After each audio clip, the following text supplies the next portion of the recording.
And we are just honored and delighted that you have chosen to come and visit with us today.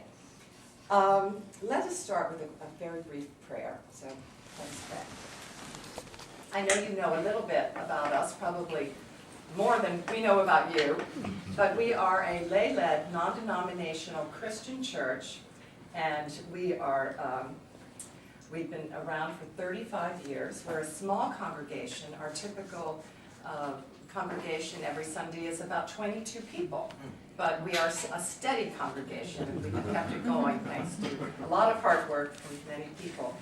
I've asked actually a couple of the original founders who are with us today to say a few words about our history and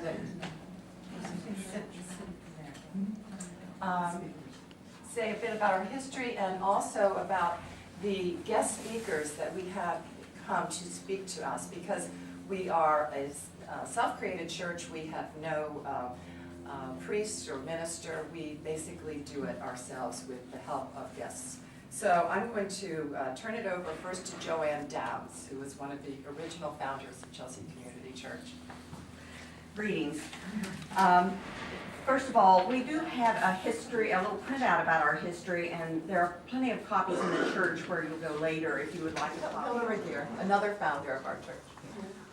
Actually, the service that you'll be attending today, the Blessing of Animals, does draw a much larger congregation, not just by the doubling up with the animals.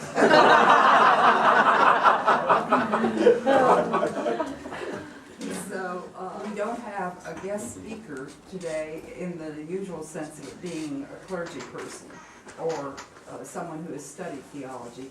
It's what we call a lay-led service, and we do have such services several times a year. For this coming fiscal year, we've slotted in 5 such services, and that means that Fab, Lynn, whoever, actually becomes the speaker or leads a discussion or something. So that's one part of it. But the rest of the year, we invite people from various denominations and faiths to be our guest speakers. Last fiscal year, we met for worship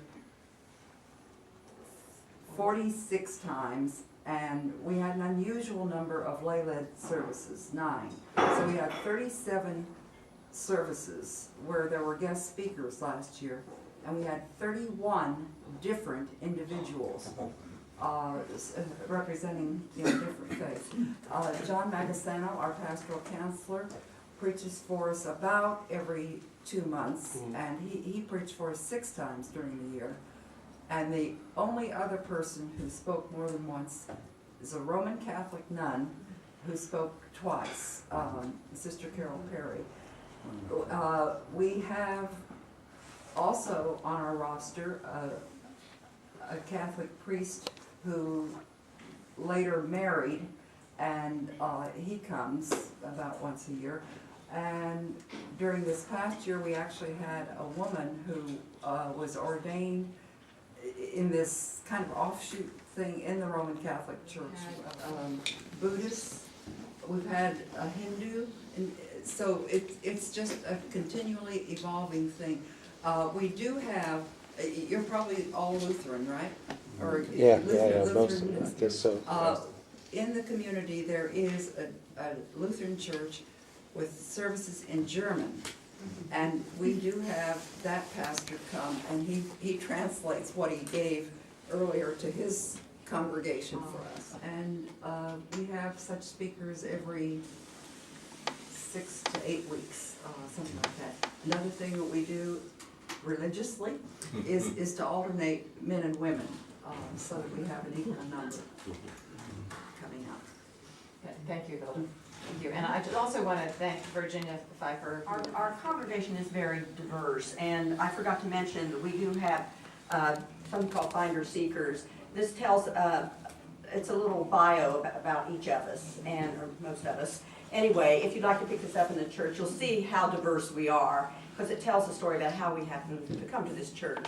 But we have, people from all denominations. We have gay and straight and well off and not so well off, and we don't have as many young people right now as we would like. But we welcome, we welcome everybody, anybody. And as I say, uncertain faith. There are a lot of people who don't really necessarily believe all of the doctrine, the tenets of our faith, but we, as I mentioned before, we see our religion as more of a spiritual journey.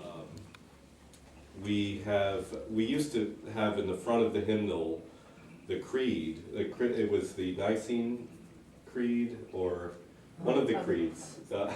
One of the historical Christian creeds. See, I can't even remember which one it was. And that had been, I believe, since the founding of the church, Well, since we got the hymnals. Since we got the hymnals, okay, since we had something to put it in. But one thing we have done is taken that out. Because we don't want people to feel they must believe this in order to worship here. And we also changed some language and made it's optional whether you want to say the traditional version or the new version, but you're allowed to, you can say either one that you want, and it's not the doxology or the Gloria Patri, which is a response to one of the readings in the service. We have changed it a bit from God the Father language to what was it? Either or. Either or, right? We tend to say God instead of he all the time. We And try. we try to make this try. gender neutral as possible. Another thing is, we are a Christian church, although we do have 2 Jewish members.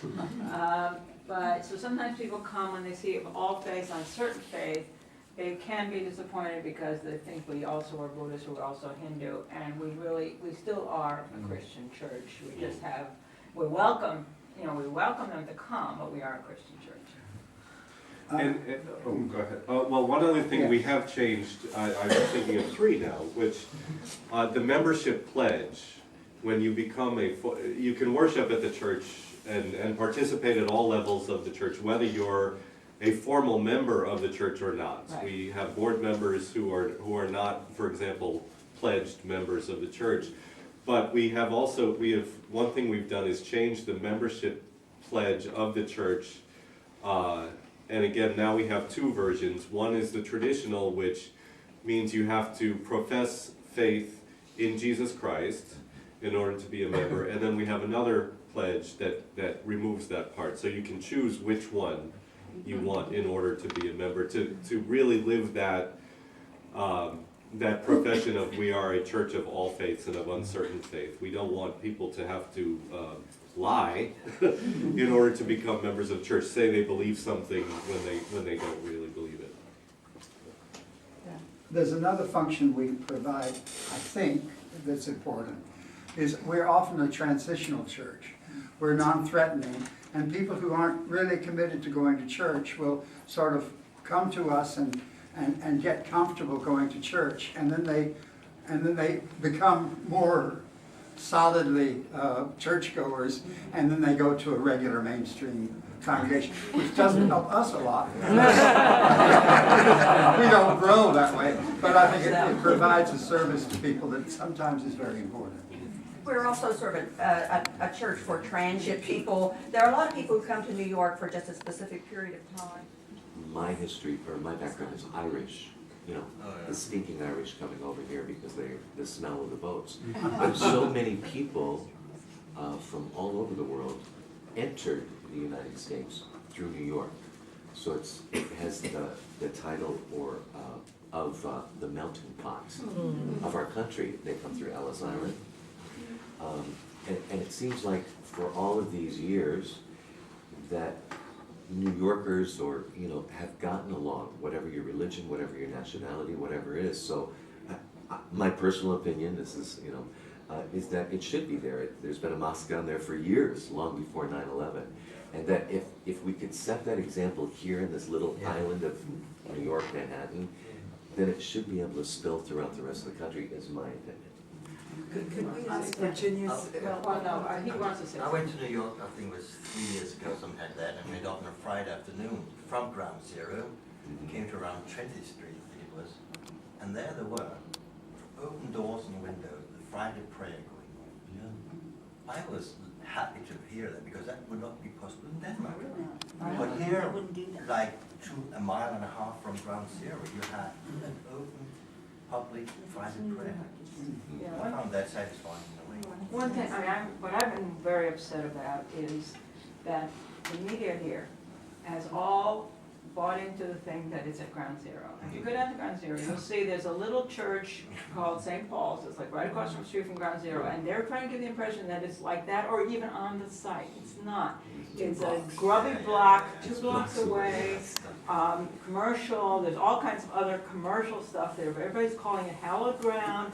And those of us who work down there, I mean, we know that it's not that kind, not that kind of neighborhood, and to say that any place that was in the general vicinity of there's Ground Zero is just a bogus argument, and I'm really upset with our media. BBC, actually, which is not our media, had a video of somebody where he walked around and showed where it was and showed the neighborhood, but the rest of the media is not. And I think that's a shame, and so there should be, all faiths should be allowed to pray there. There's also a Muslim, there's an interfaith chapel in the Pentagon, in the area that was attacked that day, where they have I think daily Muslim prayer. And some people have brought it up as if that shouldn't be allowed either, but nonetheless, it's been going on for 10 years without any to do. Here, I mean, the Hispanics are really going to be the majority population, I think, in a couple of But decades. our Spanish in this neighborhood are for 3rd and 4th generation. Right. Yeah. They're not. Paul wants to say something about this. Yeah, well, New York, Manhattan, people are very close to each other and living, and there have been a lot of changes of the ethnic groups living, let's say even in this neighborhood, there was a time when it was German, there was a time when it was Greek, and then French, this neighborhood has changed a lot. Yeah.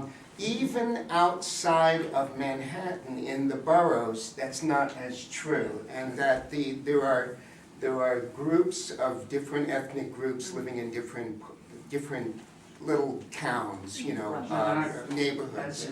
The Chinatown, Little Italy, those Yeah, kinds of but, even if you feel like you're a real American, the cultural heritage is important. And we Yes. have a huge Irish Day Parade, we have St. Patrick's Day Parade, we have a huge Puerto Rican Day Parade, and everything else. I grew up in Puerto Rico, so I go to a lot of lectures and stuff in Spanish. And, Puerto Ricans here, I mean, they're New Yorkers, and they're born American citizens.